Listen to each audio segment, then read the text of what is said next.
नमस्कार। आज का हमारा हिंदी व्याकरण में शब्द भेद चैप्टर के अंतर्गत जो प्रकरण है वो तीसरा प्रकरण है, प्रयोग के आधार पर शब्द भेद। इससे पहले उत्पत्ति या स्रोत के आधार पर शब्द भेद और रचना के आधार पर शब्द भेद अपनी प्रीवियस वीडियो में आप पढ़ चुके हैं। तो प्रयोग के आधार पर शब्द भेद जो है वो दो प्रकार के होते हैं, विकारी शब्द और अविकारी शब्द। तो विकारी शब्द कैसे होते हैं, कौन कौन से होते हैं, इसके लिए कुछ वाक्य यहाँ पर हमने लिखे हैं जिनमें शब्दों का प्रयोग किया गया है। जैसा कि अपना प्रकरण है कि प्रयोग के आधार पर शब्द भेद, तो शब्दों का प्रयोग वाक्यों में करा है और उन वाक्यों में किस तरह से ये शब्द विकारी शब्द होते हैं, तो इनको समझने की कोशिश कीजिए। आप खुद ही पता कीजिए कि ये विकारी शब्द क्यों कहलाते हैं और विकारी शब्द क्या होते हैं और ये कौन कौन से होते हैं। तो इसके लिए पहला वाक्य पढ़ते हैं, पिताजी खाना खाती हैं। तो इस वाक्य को पढ़ने से आपको क्या लग रहा है, ये वाक्य गलत है? गलत है, यानी इसमें कुछ परिवर्तन करना चाहिए, इस वाक्य में परिवर्तन होना चाहिए। अभी ये वाक्य विकारी है। क्यों है? किसी शब्द की वजह से। उसमें कौन सा ऐसा शब्द है जिसमें विकारी यानी विकार है, विकार होना है, परिवर्तन होना है। और वैसे विकारी शब्द हम इसको ऐसे भी समझ सकते हैं, जिन शब्दों में लिंग, वचन, कारक आदि के कारण परिवर्तन हो जाता है, वो शब्द विकारी शब्द कहलाते हैं। तो अपने पहले वाक्य में पहला शब्द देखिए, पिताजी। अगर हम पिताजी यहाँ पर लिखे हुए हैं तो खाती हैं, ये क्रिया क्यों लगाए हैं? अर्थात हमारा पहला शब्द पिताजी ये पुल्लिंग है, जबकि क्रिया क्या है? स्त्रीलिंग है। इस वाक्य में लिंग प्रभावित कर रहा है क्रिया को, और अगर पिताजी लिखा है तो हमको यहाँ पर क्रिया कौन सी लगानी चाहिए? खाते हैं। तो दोनों वाक्यों में विकार उत्पन्न हो गया, क्रिया में भी और पिताजी शब्द। अब पिताजी शब्द यहाँ पर दिया गया है, ये किसमें आता है? ये आता है संज्ञा में। जैसे कि संज्ञा की परिभाषा है, किसी प्राणी, वस्तु, स्थान अथवा भाव के नाम को संज्ञा कहते हैं। तो पिताजी जो शब्द है यहाँ पर समझते हैं, पिताजी ये कौन है? ये संज्ञा है। और खाती है, ये कौन है? क्रिया है। ये शब्द क्या है? क्रिया है। तो यहाँ पर पिताजी को भी बदलना होगा, या तो पिताजी को बदलिए या फिर खाती है यानी क्रिया को बदलिए, या संज्ञा को बदलिए या क्रिया को बदलिए। क्यों? क्योंकि क्रिया के अनुसार यहाँ पर जो लिंग लगेगी, लिंग होना चाहिए, वो कौन होना चाहिए? क्रिया के अनुसार स्त्रीलिंग होना चाहिए। क्या होना चाहिए? स्त्रीलिंग। तो यहाँ पर जो संज्ञा शब्द है उसको कौन प्रभावित कर रहा है? लिंग प्रभावित कर रहा है। तो पहला वाला जो वाक्य है, इससे आपको क्या पता चल रहा है कि इस वाक्य में जो संज्ञा शब्द है आपका, इस तरह से पहला विकारी शब्द कौन निकल के आया? संज्ञा। क्यों? क्योंकि इसमें लिंग का प्रभाव हो रहा है, लिंग के कारण इसमें ये शब्द गलत हो रहा है। खाती हैं तो पिताजी की जगह पर क्या होगा? माताजी। माताजी खाना खाती हैं। तो अब ये वाक्य सही हो गया। क्यों?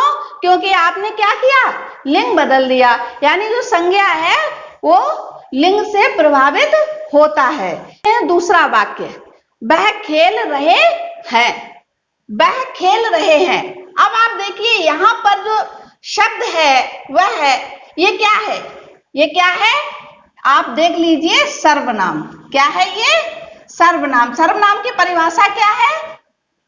वे शब्द जो संज्ञा के स्थान पर प्रयोग किए जाते हैं, वह, वे, हम, तुम आदि। तो यहाँ पर वह शब्द लिखा हुआ है लेकिन क्रिया क्या लिख दी, वह खेल रहे हैं। क्रिया हमारी क्या दर्शा रही है कि यहाँ पर जो सब्जेक्ट होना चाहिए, कर्ता होना चाहिए, वो बहुवचन हो, और यहाँ पर कर्ता है कौन सा, एक वचन। तो यहाँ पर जो वाक्य है वो सर्वनाम को, ये शब्द जो है वो क्या है, ये शब्द है सर्वनाम, और यहाँ पर सर्वनाम जो है वो गलत हो रहा है, उसमें विकार उत्पन्न हो रहा है वचन के कारण। क्योंकि क्रिया अगर देखते हैं तो यहाँ पर होना चाहिए बहुवचन, यहाँ पर जो करता है वो बहुवचन होना चाहिए, जबकि है क्या, एक वचन। तो इस तरह से इस वाक्य में जो सर्वनाम शब्द है वो वचन से प्रभावित हो रहा है, यानी वचन परिवर्तित किया जाएगा। जब आप यहाँ पर लिख दोगे वे खेल रहे हैं तो आपका वाक्य सही हो जाएगा। तो इस तरह से आपका दूसरा विकारी शब्द क्या निकल के आया, सर्वनाम। तीसरा वाक्य देखिए, मीरा से आवाज बहुत अच्छा है। ये वाक्य भी गलत है, ये कारक चिन्ह है, कारक से ने का की पर, ये क्या होते हैं, कारक चिन्ह होते हैं। अर्थात यहाँ पर जो करता है वो कारक से प्रभावित हो रहा है, कारक के कारण गलत सिद्ध हो रहा है, अर्थात इसके कारक में परिवर्तन करा जाएगा, कारक को बदला जाएगा, और नहीं तो ये वाक्य गलत हो जाएगा। तो यहाँ पर से की जगह पर क्या होना चाहिए, की।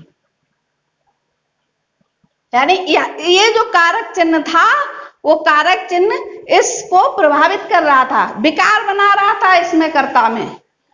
और इसके आगे अभी ये वाक्य पूरा नहीं हुआ है, मीरा की आवाज बहुत अच्छा है। अब मीरा यहाँ पर स्त्रीलिंग है, तो स्त्रीलिंग के साथ जो विशेषण आएगा, विशेषण क्या होता है, विशेषण वह शब्द होता है जो संज्ञा या सर्वनाम की विशेषता प्रकट करता हो। तो ये अच्छा शब्द क्या है, ये विशेषता प्रकट करने वाला विशेषण शब्द है, और विशेषण शब्द यहाँ पर क्या होना चाहिए, अच्छी है। अच्छा की जगह क्या होना चाहिए, अच्छी है। तो ये इस तरह से आपका तीसरा जो विकारी शब्द निकल के आया वो क्या निकल के आया, विशेषण। विशेषण यानी विशेषण शब्द जो है वो भी लिंग वचन और कारक के कारण प्रभावित होता है। मीरा स्त्रीलिंग है, और जब हमने यहाँ पर विशेषण जो था वो पुल्लिंग वाला लिख दिया तो वाक्य में विकार उत्पन्न हो गया, विकार वाक्य हमारा गलत हो गया, और जब उसमें हमने परिवर्तन कर दिया तो वाक्य सही हो गया। चौथा वाक्य देखते हैं, मीरा गाना गाता है। मीरा स्त्रीलिंग है और क्रिया यहां पर क्या कर दी, गाता है, क्या होना चाहिए, गाती है। तो ये आपका चौथा विकारी शब्द निकल के क्या आ गया, क्रिया, यानी लिंग का प्रभाव क्रिया पर पड़ा और विकार उत्पन्न हो गया, और जब हमने उसको परिवर्तित कर दिया तो क्या हुआ, वाक्य सही हो गया। तो इससे आपका क्या निष्कर्ष निकल के आता है वो आप अपनी परिभाषा बनाइए। किस तरह से, जिन शब्दों में लिंग वचन कारक आदि के कारण विकार अर्थात परिवर्तन हो जाता है उन्हें विकारी शब्द कहते हैं। ये रही आपकी विकारी शब्द की परिभाषा। और विकारी शब्द आपने देखे कितने होते हैं आपके, संज्ञा, सर्वनाम, विशेषण, क्रिया, ये 4 होते हैं। इनको डिटेल में पढ़ने के लिए इनका अलग अलग वीडियो बनेगा जिसमें आप संज्ञा, सर्वनाम, विशेषण, क्रिया अलग अलग पढ़ेंगे। तो अब इसके बाद आते हैं हम अविकारी शब्दों पर। पहला वाक्य देखते हैं, राम प्रतिदिन विद्यालय जाता है। तो यहाँ पर चाहे सीता कर दो, चाहे वे कर दो, चाहे वह कर दो, यानी कोई भी वचन कर दो, कोई भी लिंग कर दो, आपका प्रतिदिन जो शब्द है उसमें कोई परिवर्तन नहीं होगा। प्रतिदिन शब्द ज्यों का त्यों ही रहेगा, अर्थात प्रतिदिन शब्द के साथ आप कोई भी संज्ञा, कोई भी सर्वनाम लगा सकते हो, कोई भी विशेषण लगा सकते हो, कोई भी क्रिया लगा सकते हो। इनमें कोई परिवर्तन नहीं किया जा सकता है। और ये प्रतिदिन शब्द कौन होता है, इसका नाम क्या होता है, ये आता है क्रिया विशेषण शब्द के अंतर्गत। ऐसे ही कुछ और भी शब्द होते हैं, जैसे कि सदैव, कभी नहीं, तेज, धीरे धीरे, ये होते हैं क्रिया विशेषण शब्द। क्रिया विशेषण शब्द वह होते हैं जो क्रिया की विशेषता प्रकट करते हैं। दूसरे वाक्य को देखते हैं, मुकुल छत पर बैठा है। तो इसमें ये शब्द है पर। यहाँ पर कोई भी वचन हो, कोई भी लिंग हो, चाहे मुकुल की जगह मीरा हो, गीता हो, सीता हो, कोई भी हो, पर शब्द पर कोई फर्क नहीं पड़ेगा। ये पर शब्द जो है ज्यों का त्यों ही लिखा जाएगा। शब्द जो है इसको कहते हैं संबंध बोधक शब्द। तो ये संबंध बोधक शब्द के कुछ उदाहरण हैं, इनको भी आप देख लीजिए, जैसे नीचे, अंदर से, पास, द्वारा, ये आदि, ये क्या है, संबंध बोधक शब्द हैं, जिनमें कोई भी लिंग वचन का कोई असर नहीं होता है। तीसरा वाक्य देखिए, जल्दी जाओ ताकि समय पर पहुंच सको। तो ताकि, उसे जल्दी जाना चाहिए ताकि समय पर पहुंच सके, उन्हें जल्दी जाना चाहिए ताकि समय पर पहुंच सके, सीता को जल्दी जाना चाहिए ताकि समय पर पहुंच सके। तो आप कोई भी वाक्य ले लीजिए, ताकि शब्द ज्यों का त्यों ही लिखा जाएगा। ताकि ऐसे ही कुछ और भी शब्द हैं, जैसे इसलिए, क्योंकि, की, व, या, अथवा और आदि, ये समुच्चय बोधक शब्द होते हैं। तो इनमें भी कोई परिवर्तन नहीं किया जा सकता है। बात देखते हैं चौथा वाक्य, हाय वह मर गया, हाय वह मर गई, हाय वे मर गए। ये हाय शब्द जो है ये विस्मय सूचक शब्द है और इस पर भी किसी लिंग वचन कारक का कोई असर नहीं पड़ता है। ये ज्यों का त्यों ही लिखा जाएगा। ये शब्द किसी भी लिंग वचन कारक के साथ लगाया जाता है, इनको विस्मय सूचक शब्द कहते हैं। और ये आपका अभिकारी शब्द विस्मय सूचक शब्द है, जो ओ, अरे, वाह, कितने, बाप रे, सावधान आदि इस तरह के शब्द होते हैं। तो इन वाक्यों को पढ़ने के बाद निष्कर्ष क्या निकलता है, इसकी परिभाषा कैसे बनेगी कि वे शब्द जिन पर लिंग वचन और कारक का कोई असर नहीं होता है। ये अविकारी शब्द की परिभाषा।